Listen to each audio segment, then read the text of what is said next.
Pemerintah akhirnya melarang warga negara India masuk ke Indonesia, menyusul temuan pendatang positif COVID-19. Kementerian Perhubungan juga akan membatasi penerbangan dari India.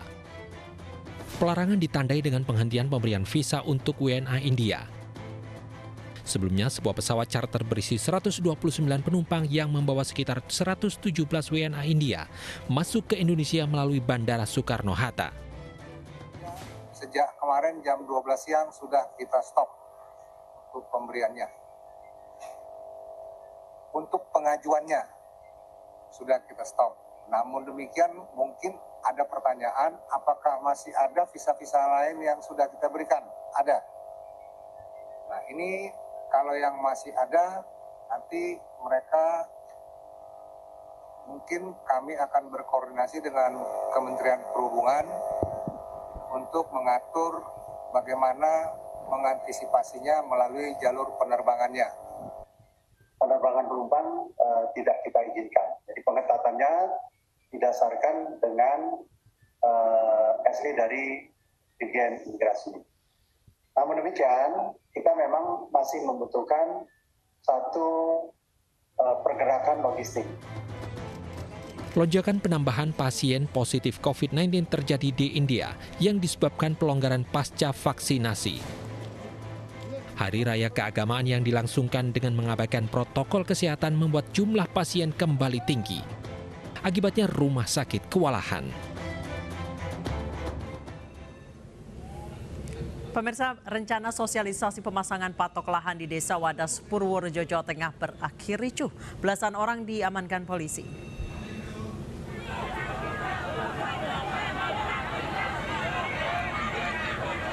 Bentrokan antara polisi dan warga ini terjadi di Desa Wadas, Purworejo, Jawa Tengah. Kericuan dipicu penolakan warga terhadap rencana pengukuran dan pemasangan patok lahan desa untuk penambangan batuan andesit guna pembangunan bendungan bener di desa ini.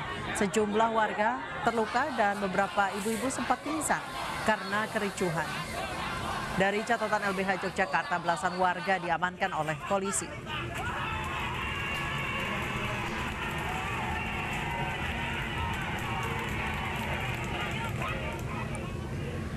Pemirsa, artis Zaskia Meka dikritik cara bangunkan sahur dengan menggunakan toa masjid.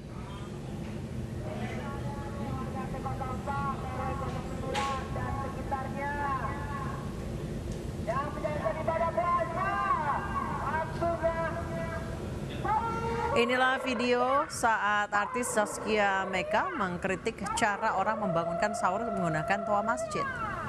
Zaskia menganggap cara membangunkan sahur dinilai kurang baik. Dalam video yang diunggah ke Instagram, Zaskia bertanya, mengapa model membangunkan sahur dengan toa disebut tengah jadi hits atau tren. Zaskia juga menilai cara membangunkan sahur dengan berteriak menggunakan toa dianggap tidak etis, tidak menghargai orang lain. Kritik Zaskia ternyata membuat gaduh media sosial. Sebagian mendukung sikap Zaskia, namun tidak sedikit yang mencibir kritik tersebut. Terima kasih. Wassalamualaikum warahmatullahi wabarakatuh. Dan pemirsa, bagaimana MUI menyikapi kritik artis Zaskia Meka dan bagaimana sebenarnya peraturan penggunaan toa di masjid? Saat ini sudah terhubung dengan Wasekjen MUI Muhammad Ziyad. Selamat malam Pak Ziyad. Assalamualaikum warahmatullahi wabarakatuh. Waalaikumsalam warahmatullahi wabarakatuh. Kalau misalnya lihat Pak dari pro kontra yang terjadi karena kritik yang disampaikan oleh artis Zaskia Meka, tanggapan Anda bagaimana sih Pak sebenarnya etika penggunaan toa masjid? Ya, bismillahirrahmanirrahim. Apa yang disampaikan oleh Mbak Zaskia terkait dengan protesnya penggunaan toa di masjid, saya bisa memahami.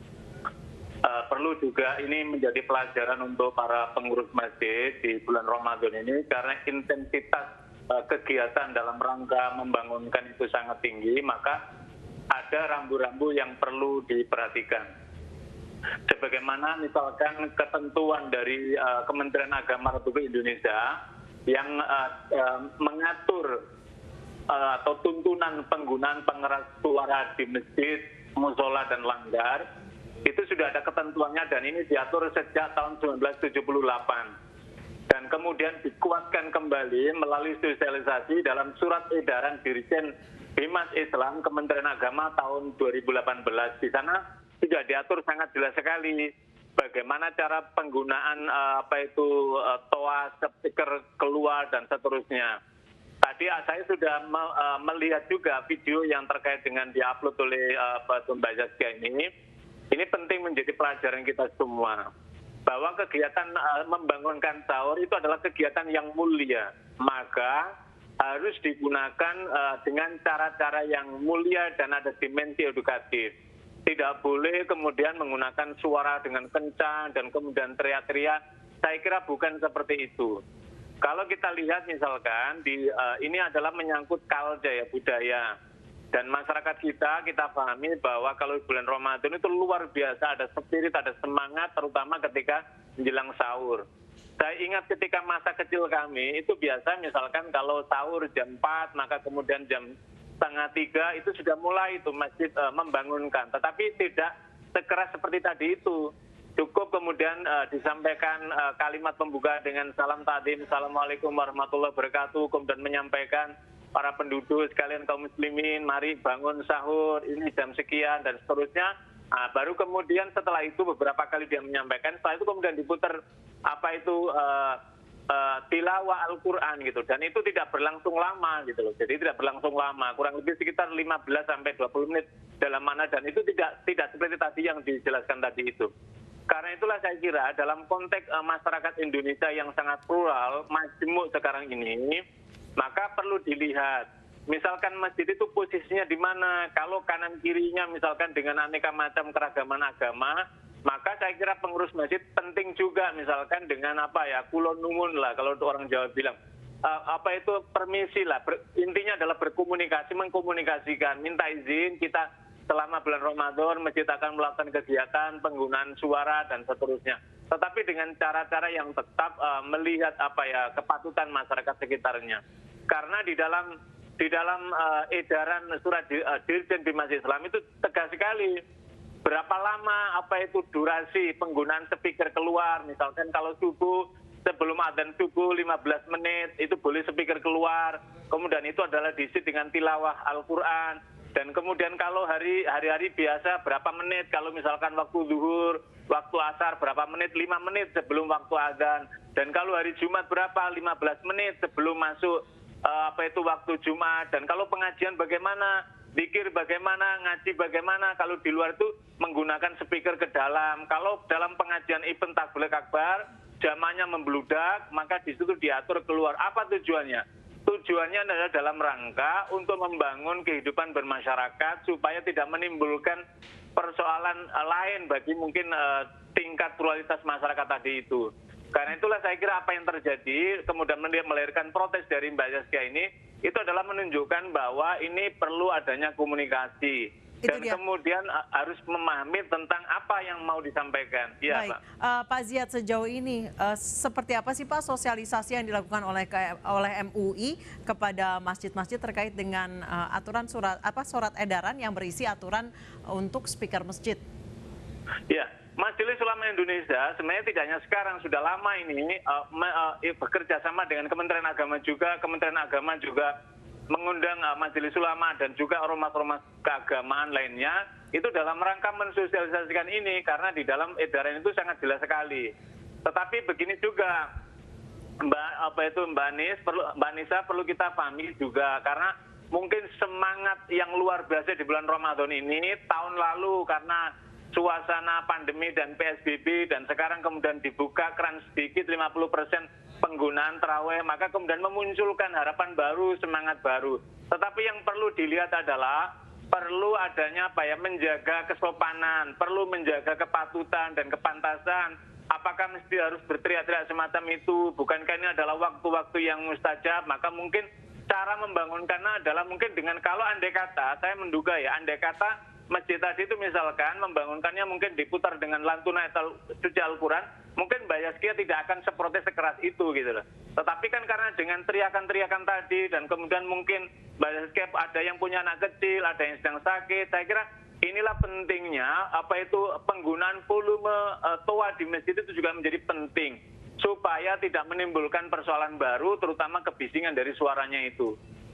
Baik Pak Ziad, tadi Anda mengatakan bahwa memang harus dilihat juga seperti apa keanekaragaman masyarakat di wilayah tersebut, kemudian masyarakatnya keberatan atau tidak, jika memang misalnya speaker masjid menyala dari pukul 2:30 atau jam 2 pagi di bulan Ramadan. Sejauh mana sih Pak masjid-masjid di wilayah Indonesia, kita lihat Jakarta saja deh Pak, melakukan hal itu atau melaksanakan survei itu terkait keberatan atau tidak masyarakatnya?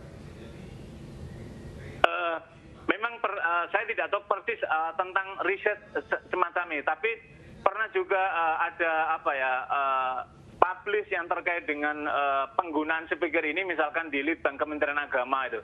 Karena itulah mengapa ini disosialisasikan. Itu saya kira Kementerian Agama melihat dengan jeli bahwa ini penting supaya kadangkala masyarakat itu kemudian muncul pertentangan gitu loh antar mereka karena mungkin tidak sepaham atau beda agama dan seterusnya. Karena itulah menjadi penting memahami tentang peraturan dirjen ini. Saya kira peraturan dirjen sangat jelas. Tetapi selain itu juga perlu juga difahami kesadaran bersama, ada kearifan gitu loh. Misalkan begini, ada tenggang rasa tuh begini, oh iya ini di bulan Ramadan kita berikan kesempatan, misalkan mungkin yang selama ini ada 15 menit, mungkin beri kesempatan lah beberapa saat lagi dibolehkan. Tetapi adalah dengan tetap membangun komunikasi dengan masyarakat sekitarnya supaya tidak menimbulkan kegaduhan atau gejolak atau mungkin ketidaknyamanan, tepatnya ketidaknyamanan lah dengan adanya kebisingan suara.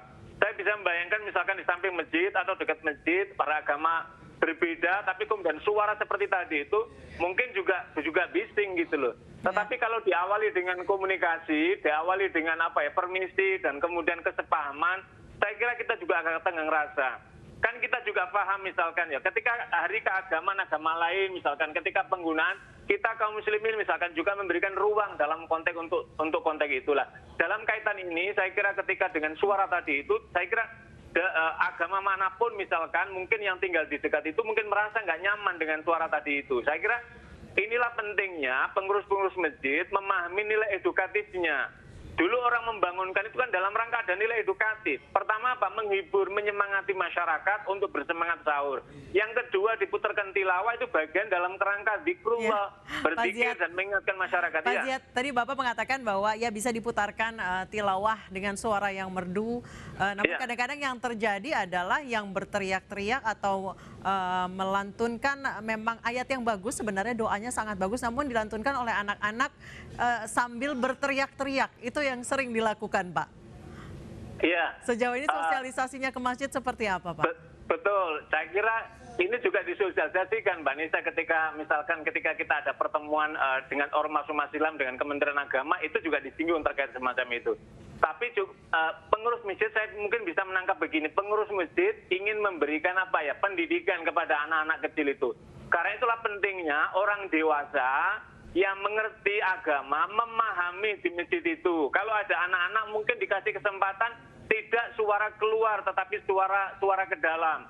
Supaya ketika keluar itu tidak menimbulkan kegaduhan, misalkan mengajinya, tahrid, makharijul huruf dan lain-lainnya ternyata bersalah-salah. Tapi kalau di dalam mungkin nggak ada persoalan. Tapi kalau keluar, maka ini kemudian menimbulkan tidak nyaman, apalagi kemudian anak-anak ya suaranya kan pasti gaduh dan seterusnya.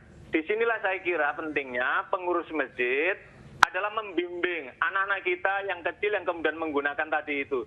Dan memang di aturan juga jelas bahwa ya tidak dikonsumsikan untuk anak-anak. Memang orang yang dewasa yang bisa bertanggung jawab karena itu ada kaitannya nanti gitu loh. Ada kaitannya dengan dengan lantunan-lantunan itu, nanti batasan waktunya dan seterusnya.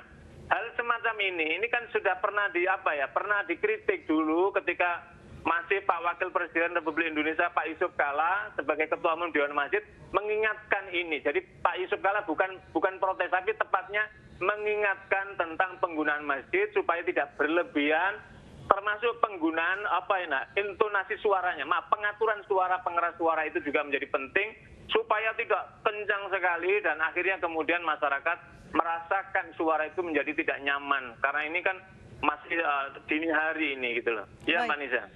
Pak Ziad, sejauh ini terkait dengan penggunaan toa masjid ini bisa dibilang lagu lama yang terus diputar kembali, tidak pernah selesai masalahnya. Agar perdebatan atau dialog mengenai penggunaan toa masjid seperti apa yang telah diatur oleh peraturan Dirjen ini dapat dipahami oleh masjid dan juga masyarakat agar tidak selalu menimbulkan pro kontra seperti yang terjadi di Instagram atau media sosialnya Zaskia Meka, Pak. Iya. Apa yang harus dilakukan? Iya, saya menduga begini, Mbak Nisa. Inilah saya kira juga tugas kawan-kawan di Kementerian Agama dan juga tokoh-tokoh masyarakat, tokoh ormas, sosialisasi keputusan pemerintah dalam surat Dirjen ini saya kira menjadi penting.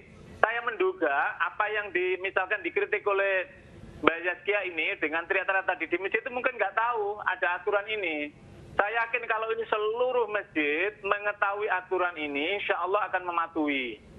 Kecuali saya misalkan begini, ada pengecualian mungkin. Kecuali kalau misalkan di desa itu full, misalkan umat Islam semuanya dan semuanya memberikan support, merasa nggak ada yang terganggu, saya kira mungkin itu nggak masalah. Mungkin tidak bermasalah. Tetapi kalau pada tingkat masyarakat yang majemuk, saya kira ini menjadi penting bahwa peraturan dari Kementerian Agama ini diikuti bersama dalam rangka membangun harmonis kehidupan keagamaan kita.